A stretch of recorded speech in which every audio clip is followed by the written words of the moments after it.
Hello everyone, just an additional note to that question and answer video I made on the so-called, at least, infantry revolution that, as we have acknowledged, is not definitely the best term to phrase it, but still, it's perceived as such. I wanted to thank very much the person who asked me the question initially, who thanked me for the response. We appreciate it much, so, well, thanks to you back. I make these videos because I just got into these things and this specific one sometimes. So the more I can expand, the better it is also for others that may be interested. So there's a sub-question, further question on the basis of the answer that I've given. So here I will probably insert the original video in the link to the description, so you can follow that. Where the same question is being asked. So I hope it's not a problem also for the author, but it's all public. So here again, okay, so thanks for the great response. I understand from your video that using anachronistic terminology, the internal class solidarity of commoners and their growing hatred and lack of awe for the upper classes may well be the key ingredient to the rise of infantry in the 14th, 15th centuries, rather than the general urbanization or advances in military technology. Yes, definitely. This is, if you look at the original question that he had asked exactly whether, urbanization had, more or less to do with this broader infantry development, especially in the 14th century, with this, important series of victories that go literally from Kurzwey to the end of the century, to the mid of 1348, basically, which is not a random date, as we've seen. So definitely yes. The answer it's that. It's a matter of political and social cohesion at the base of military strength. As always, this is basically the Clausewitzian formula that we use here, right? And I would like to stress how much it turns out. I mean, it's not like when you study history, let's say you study, let's assume you pick one of these communities that fought and won, right, their battles, sometimes not their wars though, against, as infantry, against heavy cavalry at the time, the early 14th century, you can trace all the time how politics, society, and war go in parallel. This is not a matter of focusing on the Clausewitzian theory and saying, okay, well, 80% of the times it's showed and 20% it's the opposite. No, it's like always like that. This is why the genius of the man. So here I digress always, but to Clausewitzian sponsor, but it's crucial because I will make a couple of videos in the future showing exactly this. That is to say, what how much this trinity is interconnected, right? It's all at the same time. So if you want to study war, you naturally must look at politics and society, and all vice versa, right? And everything corresponds. I promise. I swear, it's something incredible. It's amazing. Until you don't know that, you don't check it, you say, well, maybe it's just an idea. It's really not an idea. That's an accurate depiction of reality, and it's striking because you begin the study and you say, okay, let's simply see what happens. You start adding datum after datum, and it all corresponds. Like, it blows your mind the first time you do that. And so that's why it's so amazing. So always, yes, this is exactly the point. There was a great social discontent towards the elites in some cases. It was a matter also of political oppression of this emerging national feeling against foreign rule.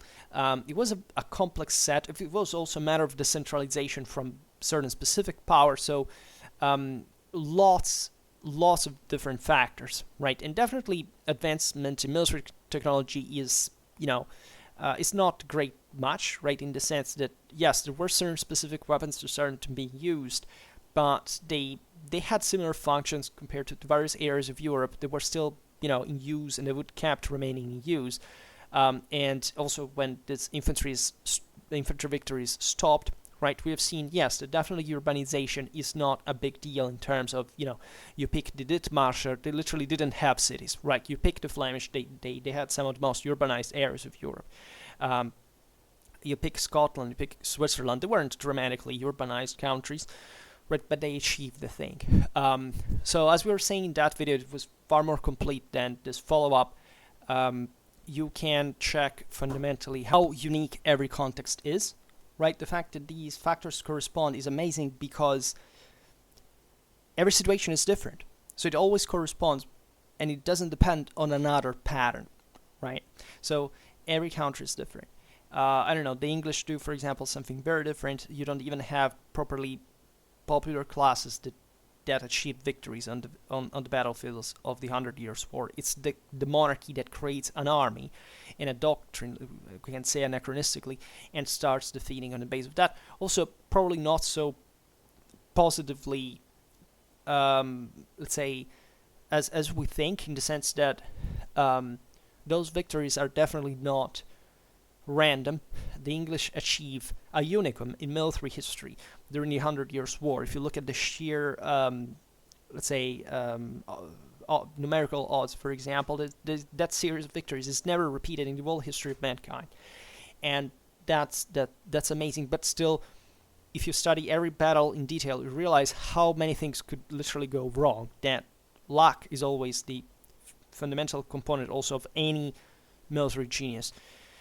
For its achievement. So we have to always stay open for non-deterministic interpretations, but here it's not the problem.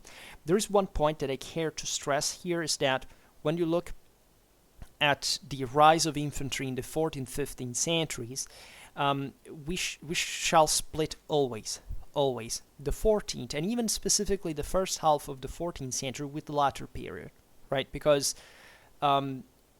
in Europe, the Black Death basically breaks the reins of the demographic boom of the Middle Ages. So all these classes that had began to expand, also demographically, and working and creating this strength, this moral and material force that had allowed to achieve these victories on the field, as pure infantry, are cut down, right? So in the 15th century, you do see an infantry development, but it has properly nothing to do with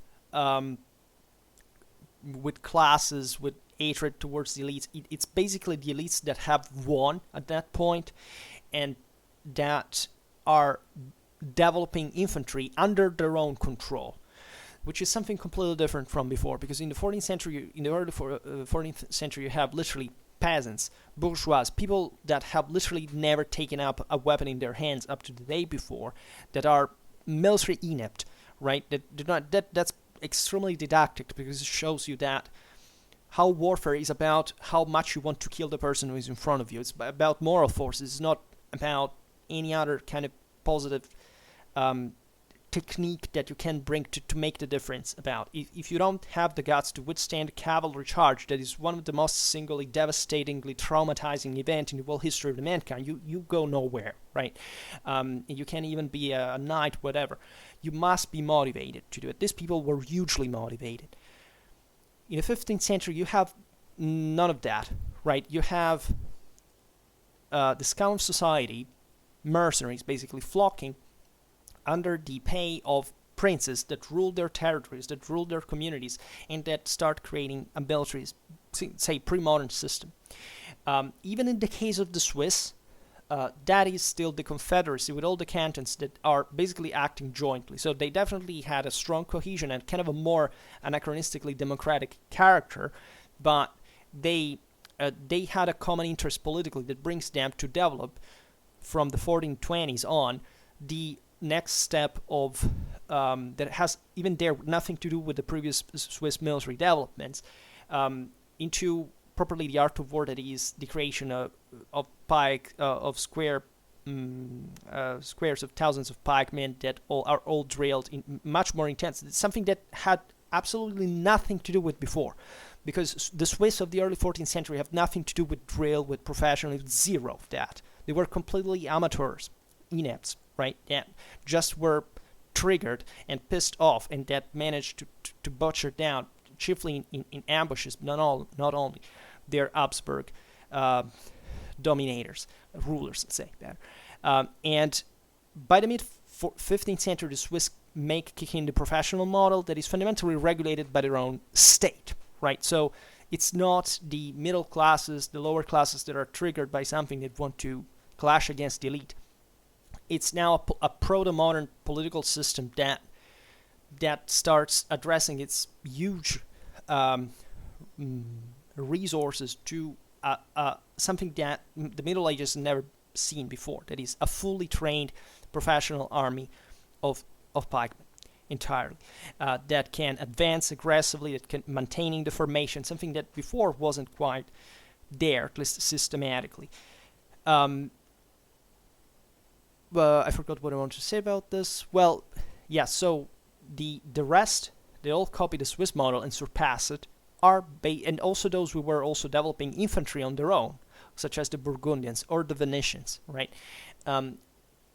Were not being pushed by popular classes. Popular classes were controlled at that point. The elites had won by the mid-14th century. Mass, brutal, shockingly violent repression of all the European peasantry.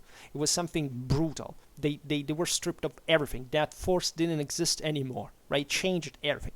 The development in infantry at that point, increase, starts happening again from the last decades of the 14th century, where handguns start spreading consistently among infantry, but it's somebody that pays for it, right? It's the boss, it's the big guy. It has nothing to do with the peasantry, with the free people, right? Here and there you do find isolated communities, such as, I don't know, the Dithmarscher, but how much did they weigh in the political social balance of Europe? They were just an isolated, a community on the fringes of, of Europe that remained fundamentally entrenched in their marshes. That's pretty much it. Like the Flemishes that they had achieved, Courtrai, etc., up to throughout all these centuries, achieved nothing but defeats on a regular base, always using the older model of the middle classes infantry, right? That remains, but fundamentally, aside a bit of artillery introduced,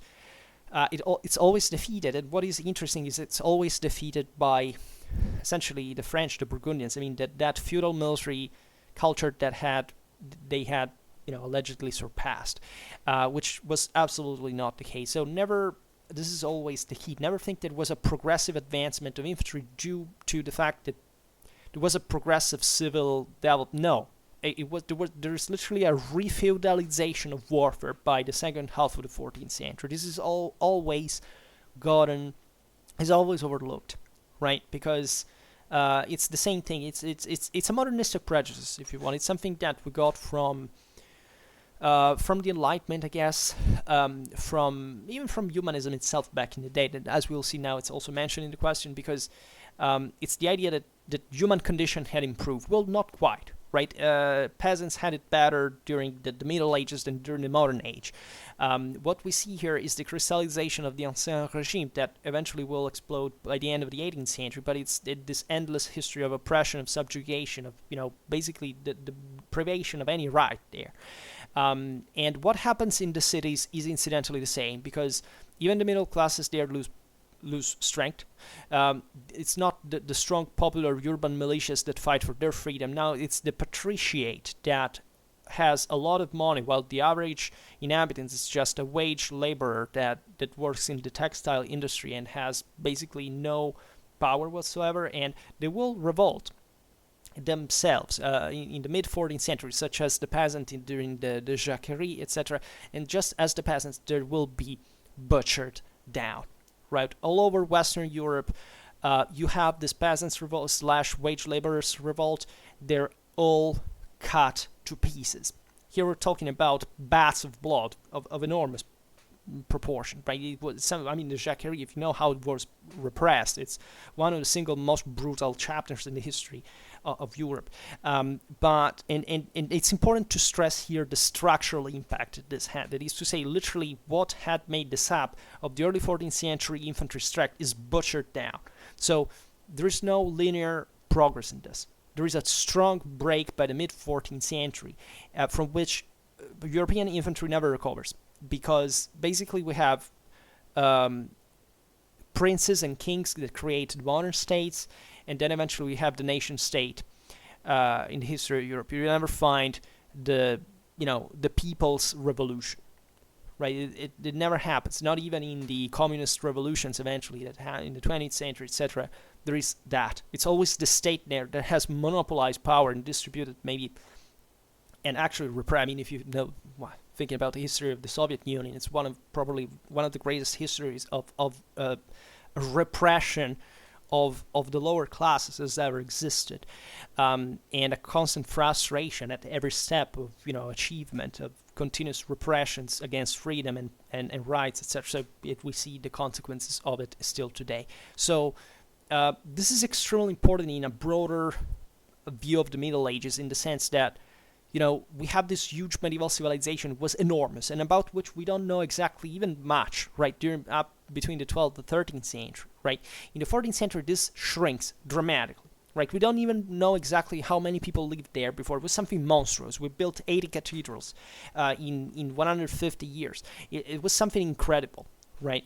And then that reflected the rise of infantry up to the early 14th century. Then big crisis, this thing shrinks, and infantry it keeps developing, but in an ever more let's say technical, managed way by the great elites, those who have the assets to provide the money, etc., whereas the middle lower classes are done for, right? And the elites emerge in other worlds. And I say this because the follow-up of the question is, do you have any view towards what caused this increased solidarity? Well, yes, and I have answered him on the comment. I can quote, it was a coincidence of social, political, geographical, and economical factors that had reinvigorated the economy of some territories and at the same time developed in the populations who lived there feelings of independence and national belonging, thus giving them both the means to fight and the reason to do so, right? And the other question was, did the nobility trade away some of their claim to moral then military superiority over the masses via their participation in humanism versus a stricter alliance with the church? Okay, so here we have 3 points. The question is, the answer is no, properly. I get this question, I know, because I talked about specifically the fact that the nobility at a certain point joined the ranks of these rebels at the beginning of the early 14th century. In fact, I wrote, as regards Flanders or Switzerland, in the 14th century the sense of belonging to a community had grown to the point of taking on the characteristics of an embryonic concept of nationality, widespread in large sections of the population, including the nobility. This is very important. The nobles of these regions ceased to make caste apart, but began to share the same ideals as the lower classes. We're talking about independence ideals, providing them with the services of their own military education, which the bourgeois and the peasants completely lacked. The greatest example, I don't know, it's the Counts of Flanders, the Dampierre, that were full feudal elite, right? Some of the highest of Europe. They were married into royalty, right? And these guys basically lead the revolts of the Flemish bourgeois against the French, right? But what they did was practically just giving these armies an array, an order, before battle, guiding them, commanding them.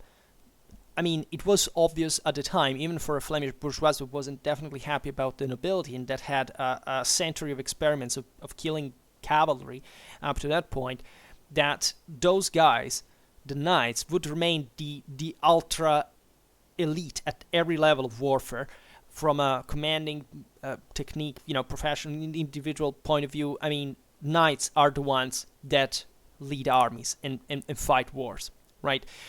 You don't have armies.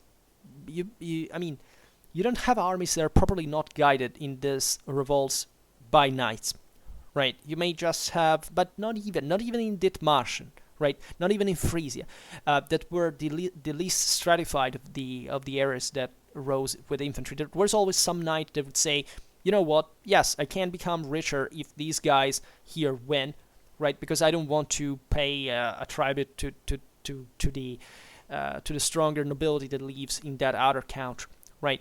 But in as much as feeling, let's say, humanistic tensions towards the peasantry or the middle classes, no.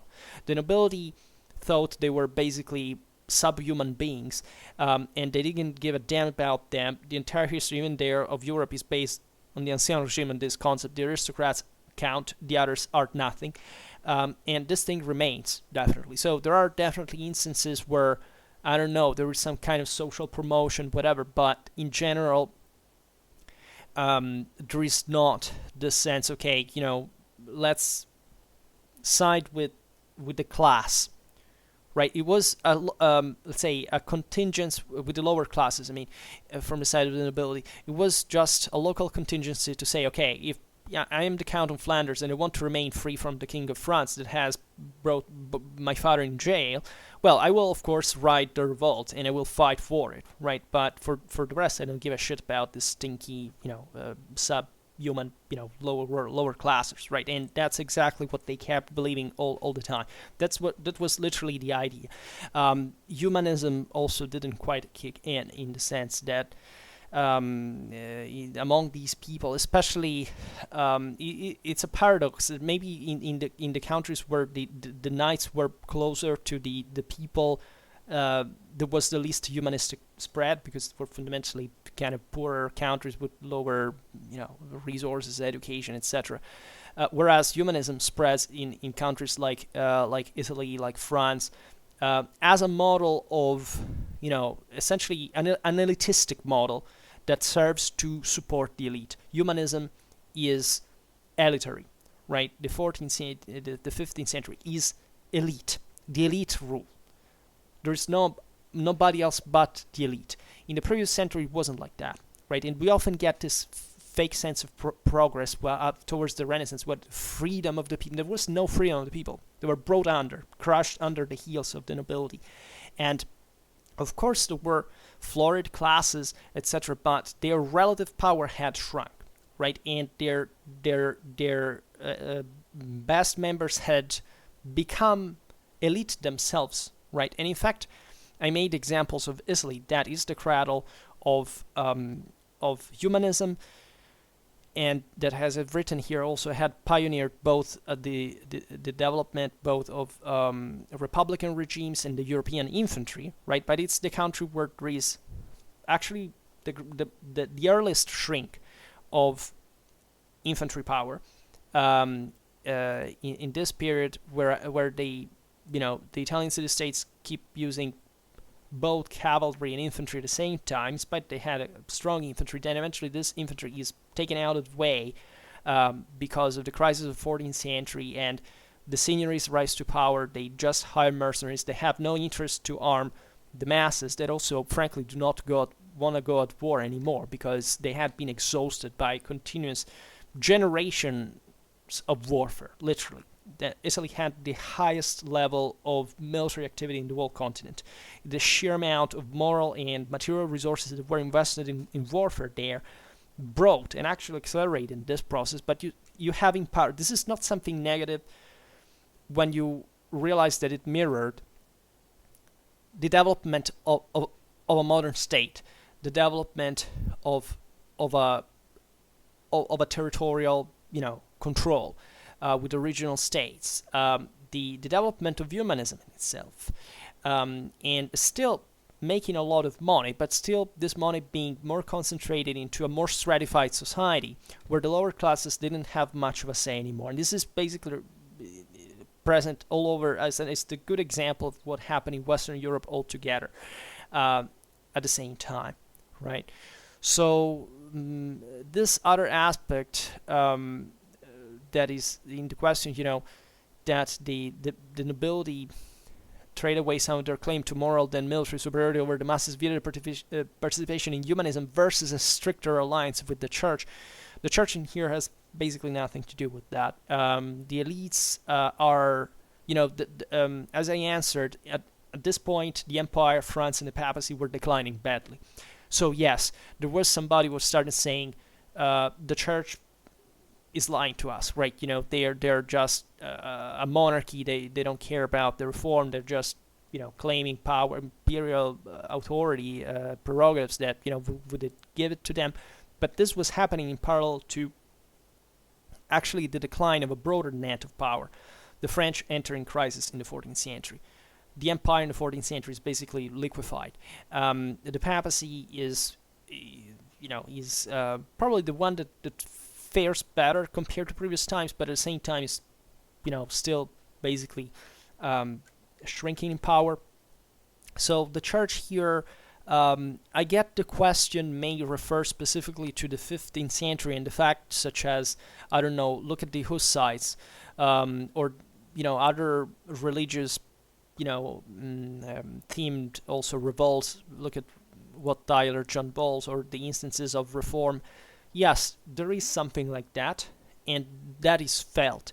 But at the same time, you don't have in parallel actually the development of a real of an infantry capacity, right? Even we made a video about the Hussites and their tactics, and we have observed how they made an astonishing job by exploiting a political situation between Bohemia and eventually even invading Hungary and countering a heavy cavalry in a very, in fact, once again, specific concept that cannot be compared in a central country like that to, I don't know, the military developments that were taken at that time, I don't know, in France or in Italy, that, just for the development of artillery would have rendered the Wagenburg useless at that point. So there is no continuity to the Hussite military tradition, right? It was just a contingent reality, and there is no...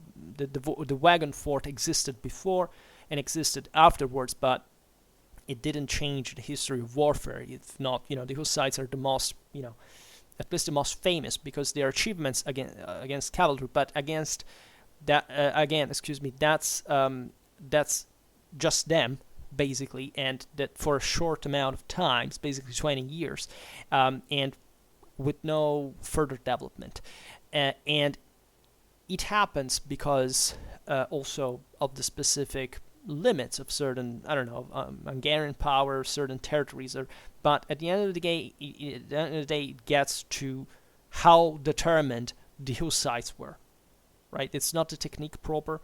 It's not even their infantry proper. It's the core of reason why they were doing that, which gives them enough motivation to do it. But the moral, material forces that were present in other military systems at the time that were still basically relying on cavalry were, and even on important, more, say, strategic, structural assets such as artillery, are incomparable, right? So we have to be able also to picture in proportion what was the scale of these military innovations.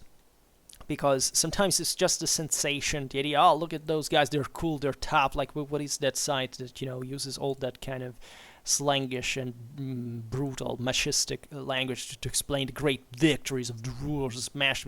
It wasn't like that. You have to, with military history, you have to compare properly the substance, the quantity of what we're talking about, right? In certain, by the 15th century, there's no such thing like the rise of the infantries by the people, by the lower classes, right? They are ever more framed under more permanent military orders controlled by higher political authorities that had never had such a great grip on the communities like before. So the church, too, in here, the church had not even properly ever impacted the military transformations of Europe. Like, somebody will quote the Second Lateran Council. Well, they didn't give a damn about that, as we know. Well, considering the spread of crossbow on warfare, European warfare afterwards, it's completely useless. And properly, the church didn't just care. I mean, people made war because how it was natural to do at the time, right? There is no massive structural, systematic engineering of how people had to vote at the time. They more or less fought all in the same way. Literally, it's just as moderns would need to find some distinctive features and differences, but the actual substance of medieval warfare, especially by the 14th and 15th century in Europe, is that basically they fought all in the same identical way, right? And basically also with the same degrees of military qualities, that even in here you have to observe which were the most politically and socially developed countries in Europe at the time. These countries. Okay, then you look at their armies, you realize they had literally the best armies, right? So those made the difference, and those will evolve into modern military systems. Whereas, I don't know, in certain other areas of Europe, they still fought like they would do in the Middle Ages up to well through into the modern age, right? Because they didn't have properly resources or assets to fight otherwise. This is extremely important to understand. So no, I don't see really a connection between. I don't see properly, the humanization of nobility through humanism, let's say, in the Middle Ages, nor a coincidence between let's say, the instances of autonomization from the Church of Rome and properly a concrete or permanent or substantial development of infantries as a consequence, right? Even if you look at the 16th century with the Reformation and everything, where confessional clashes really exploded and took on a continental scale, you see there that, yes, I mean, if you are poor, and think about the peasants' revolt in Germany. Well, first of all, we all know how it ended. They were exterminated to the last. Secondly, simply, you couldn't cope with modern armies that were starting properly up, consistently oriented towards a professional structure, and with important assets just the greatest princes that with their bankers with their assets could pay for. Banally, think about firearms, think about artillery, right? And the pattern is set there. We are in the Ancien regime. There is no room for these other people to emerge from the lower strata. So I wanted to be punching with this video because I really wanted to stress the repression, right? There was properly a repression. I'm a conservative myself, so I'm not making a class point. I absolutely, and appreciate, in fact, very much that in the question here, I got, the recognition of the anachronism of the terminology internal class solidarity or something like that, because the Middle Ages weren't properly like that. Actually, they didn't even give a damn about each other. It's always intersected. It's more vertical divides, so that's great, right? But I want to stress here the radical, violent repression and extermination of all those who opposed the order that was reset, right? From the half of the 14th century, right? This doesn't mean, again, that infantry doesn't develop, but it develops under the control of the elite, right? So even if, yes, cavalry having ever greater troubles, still most of Europe actually fights with cavalry with the prevalent arm, right? And at that point, it's more interesting to look at the attempt of the monarchies to develop kind of national armies with more infantry to counter the high nobility that still relied on cavalry. This is quite evident in France. For example, I made a video about the French infantry of the Italian wars and all the dramatic resistance existing in France for the development of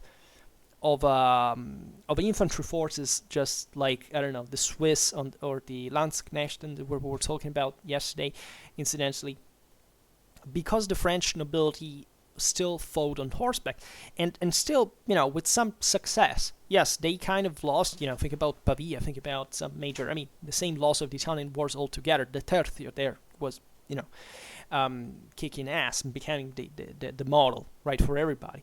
And the French, at the end, managed to develop their own infantry, but still, by the 14th, 15th century, this great deal of decline of cavalry, personally, I don't see more than much.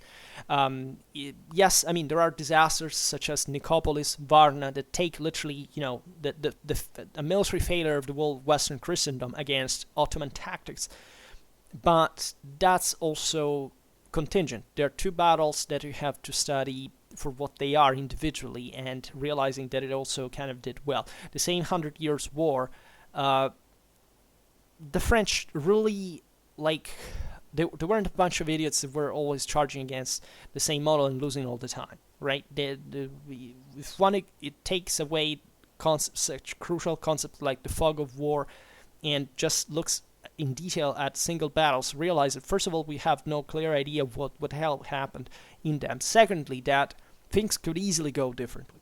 So that's also why for the English that had the best military system out there, that was confirmed on so many levels, well, they could easily lose at every step of the way, right? So those victories acquire an ever greater importance, given the fact that, of course, like in military history, nobody can predict to whether we'll win or lose, right? Even if the odds maybe are unbalanced, etc., but the English were often, fighting against the odds, and they could easily lose, because the reason why they were at disadvantage were not what kind of tactics they would use or not use, but rather literally what it in all times has been like the general measurement of an actual military strength, right? And they could consistently fail if had they literally lost. And okay, I know that I'm digressing a bit too much, because there is we still haven't talked about 100 Years' War battles individually, but I think they're very, very educational in this sense, because they show you how, not really granted certain military directions were. I was studying Crécy recently, the struggle between the Genoese, the crossbowmen, the English longbowmen. There, if you look seriously at all the details, you realize that was a messed up thing. That is to say that they completely misused the crossbowmen at that point. That was an incredible,